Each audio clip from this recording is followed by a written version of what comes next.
ఒకవేళ కేంద్ర ప్రభుత్వం కర్ణాటక లాంటి రాష్ట్రానికి ఇచ్చిన జీవో మనకిస్తే మాకు అయినటువంటి 260 కోట్ల రూపాయలు ఒక 130 కోట్లు రాష్ట్ర ప్రభుత్వానికి సేవింగ్ వస్తుంది తప్ప దీనివల్ల రైతుకేమి నష్టం లేదు. ఈరోజు కర్ణాటక ఇచ్చిన జీవో కూడా ఇంప్లిమెంట్ చేయడం లేదు, వాళ్ళ దగ్గర డబ్బులు లేవు, చేయడం లేదు.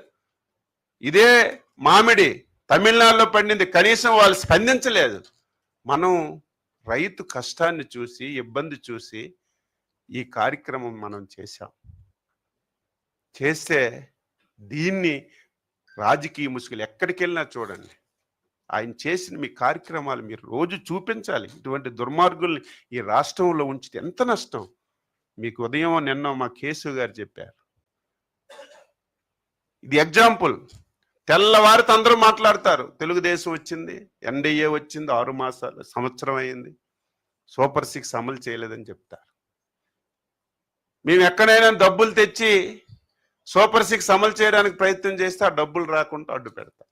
అంటే ఇది ఒక ప్లాన్డ్గా, ఇది కూడా అంతే. మామిడిది కూడా సేమ్, ఏమీ లేని ఇష్యూని కావాలని చేశారు. ఒక ఎక్స్ఎమ్మెల్యే అసలు ఏమనాలి? ఎప్పుడైనా ఇటువంటి మాటలు విన్నామా? చిత్తూరు జిల్లా పలమనేరు ఎక్స్ఎమ్మెల్యే వెంకటేష్ గౌడ్ మాకు కూడా ఎన్నోసార్లు పెర్మిషన్ లేకపోతే అడ్డు పెట్టారు.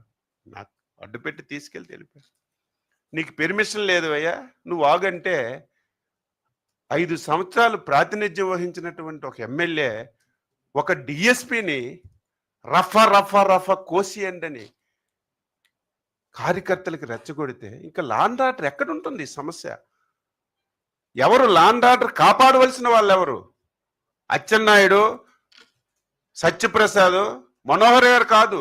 ఎవరు అధికారంలో ఉన్నా, ఎవరు రాష్ట్ర ప్రభుత్వాన్ని నడిపినా లాండ్ ఆర్డర్ కంట్రోల్ చేయవలసింది, లాండ్ ఆర్డర్ చూసుకోవలసింది పోలీస్ వ్యవస్థ. ఆ పోలీస్ వ్యవస్థ ఒక డిఎస్పిని ఒక 5 సంవత్సరాలు పరిపాలించినటువంటి ఎమ్మెల్యే నీకు పెర్మిషన్ లేదు ఆగంటే రఫ్ కోసేస్తానంటే ఎక్కడికి తీసుకెళ్తున్నారు ఈ రాష్ట్రాన్ని? ఏం చేయాలనుకుంటున్నారు ఈ రాష్ట్రాన్ని? ఇది వాస్తవాలు. ఇవన్నీ ప్రజలు గమనంలోకి తీసుకోవాలి.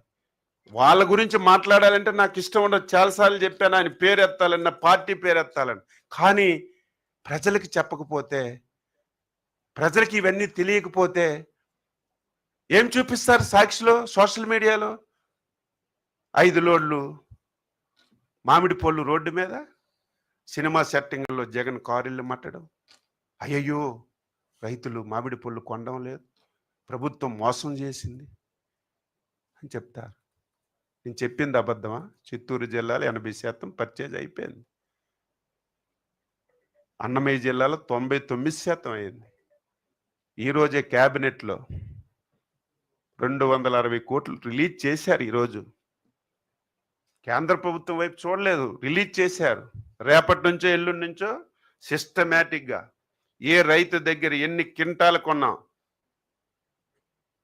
ఆ రైతుకి డైరెక్ట్గా మేము ఇచ్చిన 4 రూపాయలు రేపటి నుంచి డబ్బులు కూడా పడతాయి. ఇది ప్రజలు శ్రేయస్సు కోరిన ప్రభుత్వం. ఎవడో చెప్పక్కర్లేదు, ఇది బాధ్యత గల ప్రభుత్వం. ఏ సమస్య వచ్చినా, కోకోకి సమస్య వచ్చింది, కేజీకి 50 రూపాయలు పెట్టుకున్నాం. బర్లీ పొగాకు వచ్చింది, మీరందరూ తెలుసు కదా. ఈ రాష్ట్రంలో మీరు సీనియర్ పాత్రికేయులు కదా. ఆంధ్రప్రదేశ్ చరిత్రలో ఈ పెద్ద మనిషి 5 సంవత్సరాలకి రాష్ట్రానికి ముఖ్యమంత్రి ఉన్నాడు కదా. చిత్తూరు జిల్లాలో మామిడి ఈరోజు నిన్న పండింది కాదు కదా, కొన్ని సంవత్సరాల నుంచి వస్తుంది కదా. నువ్వు సాక్షాత్ ఈ రాష్ట్రానికి ముఖ్యమంత్రి ఉన్నప్పుడు 2 రూపాయలకి కేజీ పడిపోతే కనీసం నువ్వు మాట్లాడావా? ఆంధ్రప్రదేశ్ రాష్ట్రంలో మామిడికి సహాయం చేసింది ఆనాడు చంద్రబాబు నాయుడు, ఈనాడు చంద్రబాబు నాయుడు గారు. 2018లో నేను ఇన్ఛార్జ్ మంత్రిగా ఉన్నాను చిత్తూరుకి. ఆ రోజు ఇదే పరిస్థితి వస్తే కేజీకి 2.5 ఇచ్చాం. నేను మొన్న విజిట్కి వెళ్తే మాకు మళ్ళీ 2.5 ఇస్తారనుకున్నాం. ఊహించిన విధంగా మాకు ఇబ్బంది ఉన్నా ₹4 ఇచ్చారంటే ఊహకందని సహాయం చేశారని అందరూ హ్యాపీగా ఉన్నారు. నువ్వు ఇది చూడలేక కళ్ళు కుట్టుకొని ప్రభుత్వం మీద నువ్వు అభండాలు వేయడానికి ఇప్పుడు నువ్వు 5 సంవత్సరాలు ఎప్పుడైనా ఇంటర్ఫీర్ అయ్యావా? ఈరోజు బర్లీ పొగాకు ఆంధ్ర రాష్ట్రంలో ఎప్పుడు పొగాకు రాష్ట్ర ప్రభుత్వం కొనలేదు. అది కూడా విపరీతంగా 25,000 మిలియన్ కేజీలు పండినటువంటి బర్లీ పొగాకు 25,000 ఉండేది గత సంవత్సరం మిలియన్ కేజీలు. ఒకేసారి 80,000 మిలియన్ కేజీలకు వచ్చింది. ఎంత రెట్లు పెంచారు? దీనివల్ల పరిశ్రమలు కొనలేదు, సమస్య వచ్చింది. రైతు ఇబ్బందుల్లో ఉన్నాడని 300 కోట్ల రూపాయలు పెట్టి మార్క్ ఫెడల్ ద్వారా పొగాకు రైతులకు ఆదుకున్నాం. ఏ సమస్య వచ్చినా ఒకరు చెప్పవలసిన అవసరం లేదు, బాధ్యత గల ప్రభుత్వం. అయితే ఈరోజు రాజకీయ ముసుగులో ఒక రాజకీయ పార్టీ పెట్టి ఒక క్రిమినల్ యాటిట్యూడ్తో ఈ రాష్ట్రాన్ని నాశనం చేయాలని ప్రయత్నం చేస్తున్నాడు. మేము అప్రమత్తంగా ఉండి చెప్తాం.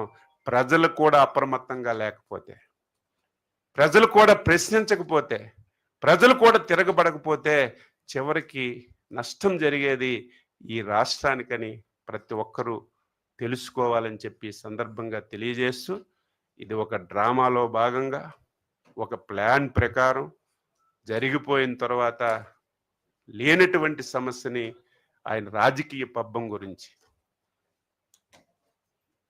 ఇంకా ఇలాగా సైలెంట్గా ఉంటే జెండా పీకే పరిస్థితి వస్తుందని జెండాను కాపాడుకోవడానికి ఇటువంటి వేషాలు వేస్తున్నాం. ఇటువంటి వేషాలు అమాయకులైనటువంటి రైతులను ఉపయోగించుకోవడం చాలా దారుణం అని చెప్పి నేను తీవ్రంగా ఖండిస్తున్నాను. ఒక్క నిమిషం అండి. 2 వీడియోస్ ఉన్నాయి, ప్లే చేస్తాను. నువ్వు మాట్లాడు.